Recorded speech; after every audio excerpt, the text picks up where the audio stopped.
Welcome to the Slop Temple. We pray this video helps. You begin by confirming you have soft copper tubing, typically type M or K, and the right diameter like 1/2 or 3/4. Next, clamp the pipe in a vise about 1 inch from the end to leave room for threading. Use a tubing cutter to score and rotate. Stop when it separates. Once cut, use a reamer or deburring tool to remove internal burrs so the threads seat properly. Make sure the cut is square and the pipe end is clean before proceeding to threading. You now mount the correct die into the threader and add cutting oil to the pipe end.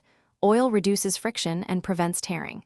Place the die squarely on the pipe and start turning the handle clockwise with steady, even pressure.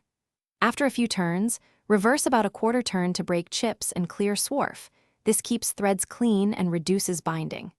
Continue this cut and back motion until you reach the desired thread length. Make sure threads are even and that the die stays perpendicular to the pipe.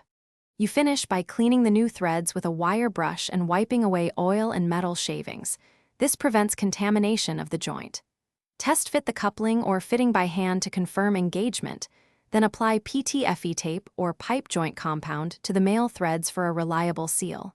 Tighten the connection to spec. If the fitting binds or leaks, back off, inspect threads for damage, relubricate, and carefully rethread a small amount to restore proper profile and ensure a leak-free assembly.